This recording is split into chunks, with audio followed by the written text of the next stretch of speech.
vamos a meter de lleno en la oscuridad de una figura que, bueno, sigue generando tanto horror como fascinación. Ted Bundy. Uf, sí. Un nombre que resuena muchísimo. Tenemos acá sobre la mesa una variedad de fuentes, ¿no? Artículos, biografías, documentales, que intentan como descifrar a este hombre. Que lo describían como encantador, inteligente. Exacto, pero responsable de crímenes terribles contra decenas de mujeres. La pregunta es, ¿cómo? ¿Cómo alguien así pudo hacer esas cosas? Es la gran paradoja, ¿no? Es escalofriante. El juez que lo sentenció usó una frase que quedó para siempre. Extremadamente malvado, sorprendentemente malvado y vil. Durísimo. Sí.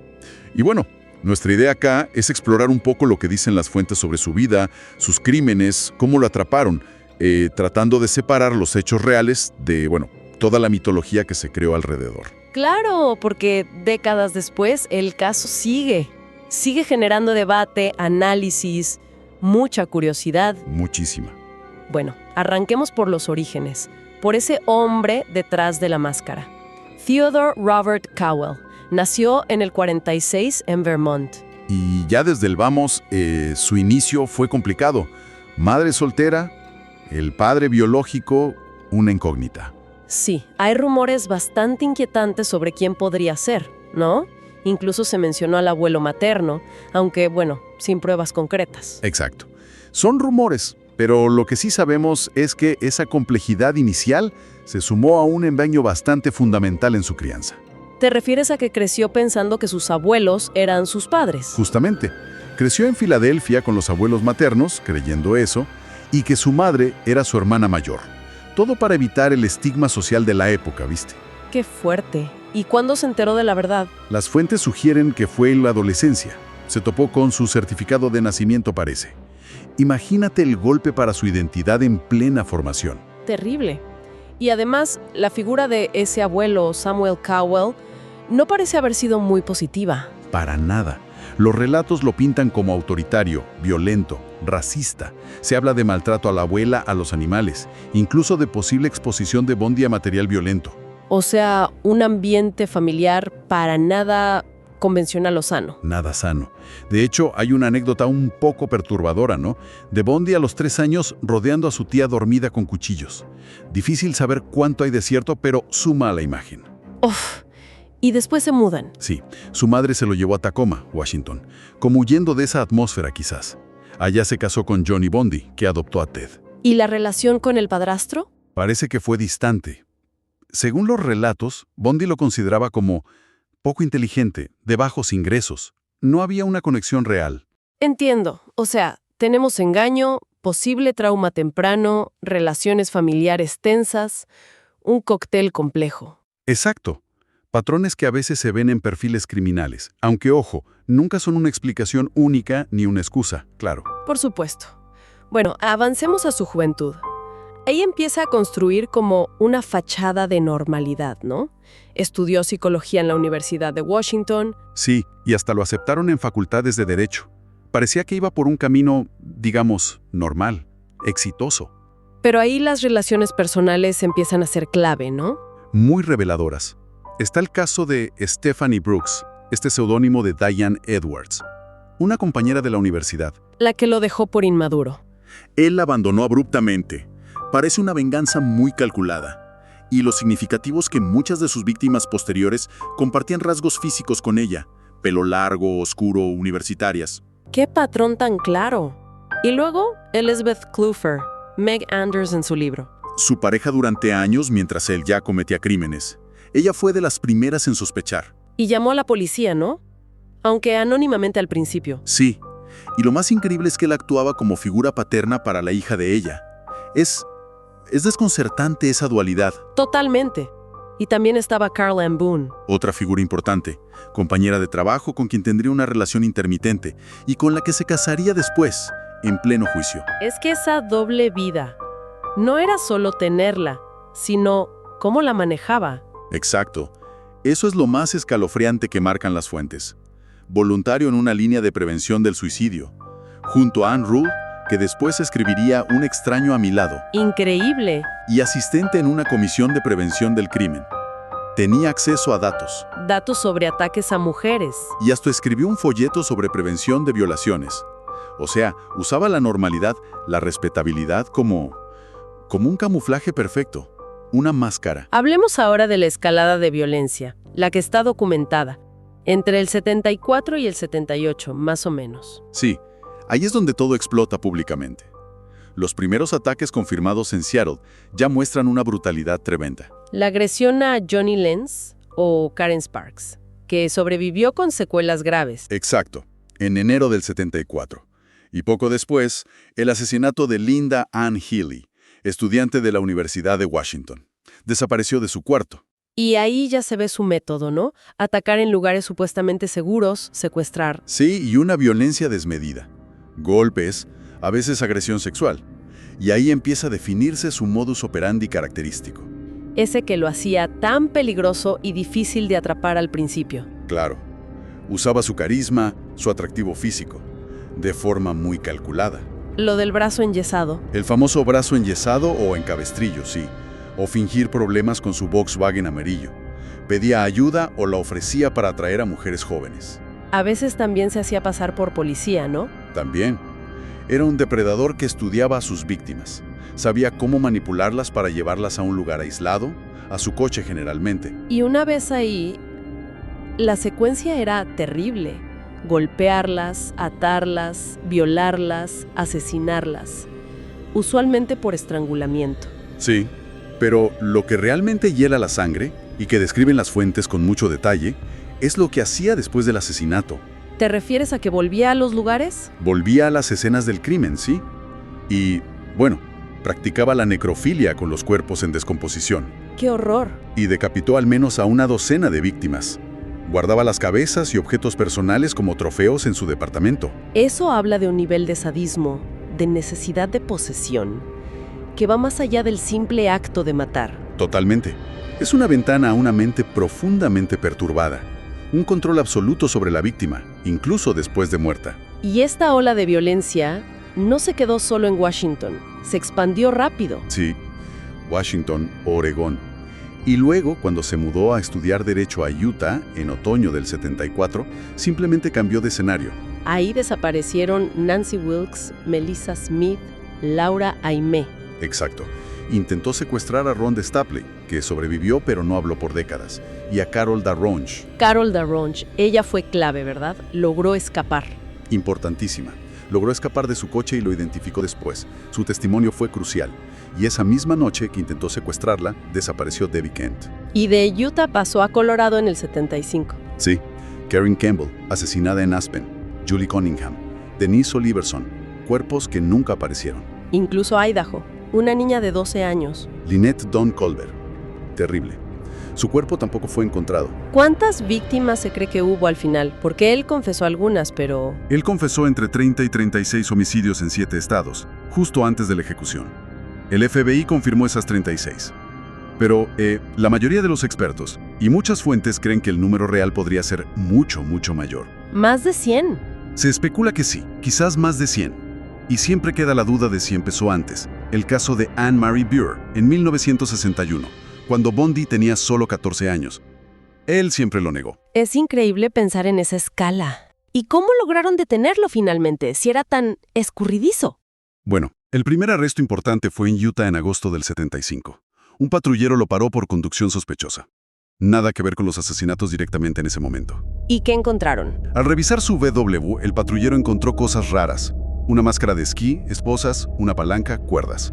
Un kit bastante sospechoso. Y ahí es donde entra Carol Darronch. Exacto. Con ese arresto, pudieron ponerlo en una rueda de reconocimiento y Carol Darronch lo identificó sin dudar. Eso llevó a la primera condena, pero por secuestro, todavía no por asesinato. Correcto. Lo condenaron por secuestro agravado en Utah, a una pena de 1 a 15 años. Pero mientras estaba preso, la investigación siguió. Y encontraron más pruebas en el coche. Sí, pelos que coincidían con víctimas de Colorado, como Melissa Smith y Karen Campbell. Eso permitió acusarlo formalmente de asesinato en Colorado y extraditarlo. Y ahí es donde la historia se vuelve casi de película.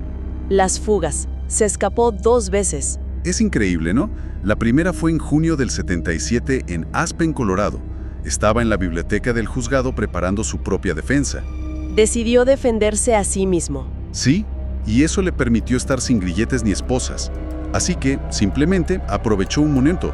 Saltó por una ventana del segundo piso. Así nomás. Así nomás. Se lastimó un tobillo, pero logró esconderse por 6 días, robando comida y refugio en una cabaña hasta que lo recapturaron. ¿Y la segunda fuga? Esa fue todavía más planeada, ¿no? Muchísimo más. En diciembre del 77, desde la cárcel de Glenwood Springs, había adelgazado un montón, como 16 kilos, a propósito. ¿Para qué? Para poder pasar por un agujero que hizo en el techo de su celda. Usó una sierra que consiguió de contrabando. Cortó un cuadrado de unos 30 por 30 centímetros. No puedo creerlo. Dejó libros y ropa bajo las sábanas para simular que estaba durmiendo. Se metió por el hueco del techo, reptó por el entretecho hasta el apartamento vacío de un carcelero que vivía ahí mismo, se cambió con ropa de civil. ¿Y salió por la puerta principal? Salió caminando por la puerta principal. Y lo peor es que no se dieron cuenta de la fuga hasta 15 o 17 horas después. Tuvo una ventaja enorme. Una audacia y una planificación impresionantes. Y con esa libertad se fue a Florida. Directo a Florida, usando un alias. Y ahí, lamentablemente, desató una última ola de terror, muy concentrada y brutal. El ataque a la fraternidad Chi Omega, enero del 78. Sí, en la Universidad Estatal de Florida, en Tallahassee. Entró de noche. En menos de 15 minutos, atacó a 4 mujeres mientras dormían. Asesinó brutalmente a Margaret Bowman y a Lisa Levy. Golpes, estrangulamiento, agresión sexual. Y dejó marcas de mordida en Lisa Levy, ¿verdad? Eso fue clave después. Clave, sí. Las otras 2 chicas, Karen Chandler y Kathy Kleiner, quedaron gravemente heridas. Y esa misma noche, a pocas cuadras, atacó a Cheryl Thomas, que también sobrevivió pero con secuelas muy graves. Y no paró ahí. No. Unas semanas después, en febrero, secuestró a Kimberly Leach, una nena de 12 años, de su escuela en Lake City. Su cuerpo apareció 8 semanas después. ¡Qué espanto! ¿Cómo lo atraparon esta vez? Fue casi por casualidad. De nuevo, un policía en Pensacola, cerca de la frontera con Alabama, vio un coche que le pareció sospechoso. Chequeó las placas y resultó ser robado. Era el de Bundy. Era Bundy. Hubo una pequeña persecución, un forcejeo al detenerlo. Bundy incluso le pidió al policía que lo matara en ese momento. ¿En serio? Sí. Al principio dio un nombre falso, pero al final, supongo que viéndose acorralado, confesó su verdadera identidad. Era el fin de la huida. Y ahí sí vinieron los juicios por asesinato. Y se convirtieron en un circo mediático. Totalmente. El juicio de Miami por los crímenes de Chi Omega en 1979 fue el primero televisado a nivel nacional en Estados Unidos. Un espectáculo. Y Bundy, otra vez, quiso ser el centro, representándose a sí mismo. Sí, desplegando todo ese supuesto encanto y carisma ante las cámaras. Interrogando testigos, policías. Era surrealista verlo. Y mientras tanto, recibía cartas de admiradoras, las famosas groupies. Una locura. Pero más allá de su actuación, la evidencia era fuerte esta vez. Muy fuerte. Hubo una testigo, Nita Neary, que lo vio salir de la fraternidad Chi Omega esa noche. Y sobre todo, la prueba de la mordida. La que dejó en Lisa Levy. Exacto. El testimonio del odontólogo forense, el Dr. Richard Subiron, fue demoledor. Usó fotografías y moldes dentales para mostrar, de forma muy gráfica, que la marca de la mordida coincidía perfectamente con la dentadura de Bundy. No dejaba lugar a dudas. Un momento clave del juicio, me imagino. Decisivo. Y como si no fuera suficiente drama, en medio de todo esto, Bundy le propone matrimonio a Carol Ann Boone. En pleno estrado, mientras ella testificaba. Sí, ella estaba testificando a su favor como testigo de carácter. Él le preguntó si se casaría con él, ella dijo que sí, y como había una vieja ley en Florida que permitía declarar el matrimonio en corte, se casaron ahí mismo. ¡Increíble! ¿Pero ni eso lo salvó? No, para nada. El jurado lo encontró culpable de los asesinatos de Levy y Bowman, y la sentencia fue la pena de muerte en la silla eléctrica. Después recibiría 2 sentencias de muerte más por otros casos, incluyéndole Kimberly Leach. Y pasó casi 10 años en el corredor de la muerte, ¿no? Apelando. Sí, casi una década. Presentó muchísimas apelaciones, logró que le suspendieran la ejecución varias veces, algunas casi a último momento. Fueron años de maniobras legales constantes. ¿Y cómo era su vida ahí? ¿Se dijo que tuvo una hija? Sí, las fuentes mencionan eso. Tuvo una hija, Rose, con Carol Ann Boone, que nació en 1982. Se cree que fue concebida durante las visitas, quizás mediante sobornos a guardias o encuentros clandestinos. Algo bastante turbio. ¿Y qué pasó con Carol Ann y la hija? Bueno, cuando Bundy empezó a dar detalles más explícitos de sus crímenes, en esos últimos intentos por ganar tiempo o negociar, Carol Ann parece que no pudo más. Se divorció de él en 1986 y desapareció por completo de la vida pública con Rose. Cortó todo contacto. ¿Esas confesiones finales fueron sinceras o era más manipulación? La opinión generalizada basada en las fuentes y análisis es que fue principalmente manipulación. Confesó esos 30 y pico de asesinatos, pero siempre insinuando que había muchísimos más, quizás para sentirse importante o como una última moneda de cambio. ¿Ofreció ayudar a atrapar a otros asesinos? Sí, ofreció su experiencia para perfilar a otros, como al asesino de Green River, Gary Ridgway. Dio algunas ideas sobre la mentalidad de los asesinos en serie, eso de volver a las escenas del crimen, guardar trofeos, cosas que él hacía. Y culpó a la pornografía. En una entrevista muy famosa justo antes de morir con el Dr. James Dobson, un religioso conservador, culpó a la pornografía violenta por su adicción y escalada. Muchos lo vieron como un último intento desesperado de echarle la culpa a algo externo, de no asumir la responsabilidad total. Lo que sí parece constante en todos los relatos es la falta total de remordimiento. Absoluta. Sus declaraciones, incluso en esas confesiones, mostraban un desprecio por la vida humana. ¿Qué es uno menos?, llegó a decir. No había culpa. Él decía que la culpa era para controlar a la gente. Se veía casi orgulloso de su capacidad para engañar y matar. Su último abogado lo definió como La definición misma de la maldad sin corazón. Una frase lapidaria, pero que resume la impresión que dejó en quienes lo trataron de cerca al final. Y finalmente, la ejecución. El 24 de enero de 1989. Sí, llegó el día. En la silla eléctrica de la prisión estatal de Florida, la famosa Old Sparky. Las crónicas de esas últimas horas lo describen llorando, rezando. Llamó a su madre. Sus últimas palabras. Fueron bastante simples, dirigidas a su abogado Jim Coleman y a un ministro, Fred Lawrence. Jimmy Fred, me gustaría que le dieran mi amor a mi familia y amigos. Fue declarado muerto a las 7:16 de la mañana. Y afuera de la prisión, la escena fue bastante particular, ¿no? Sí, bastante macabra, según lo describen las fuentes. Había una multitud, como 500 personas, celebrando, con cánticos tipo Burn Bundy Burn, pancartas, fuegos artificiales, hasta vendían camisetas y Bundy Burgers. Qué fuerte. Refleja una mezcla de emociones, supongo. Alivio, rabia. Sí, una especie de catarsis pública ante la magnitud y el horror de sus crímenes. Su cuerpo, por cierto, fue incinerado y las cenizas esparcidas en la cordillera de las Cascadas, en Washington. Donde él había dejado los restos de varias de sus víctimas. Exacto, una ironía final muy oscura. El perfil final, entonces, lo catalogó como psicópata. Sí, esa es la etiqueta clínica principal. Inteligencia por encima del promedio, encanto superficial, manipulador experto, mentiroso patológico, egocéntrico, sin empatía ni remordimiento. La famosa máscara de cordura que describió Herbie Cleckley, ocultando al monstruo. Un caso de manual casi. Un caso paradigmático de psicopatía, sí. Aunque claro, siempre quedan matices, preguntas sobre la complejidad exacta de su mente, posibles diagnósticos adicionales que se mencionaron, pero la psicopatía es el núcleo. Y quedan esas preguntas sin respuesta, ¿no? El número exacto de víctimas. ¿Fueron realmente más de 100? Probablemente nunca lo sepamos con certeza, ni la identidad real de su padre biológico, ni cuándo empezó a matar realmente. ¿Fue Anne Marie Burr en el 61? Son enigmas que quedaron. Y quizás eso es parte de lo que alimenta la fascinación que sigue generando. Sin duda.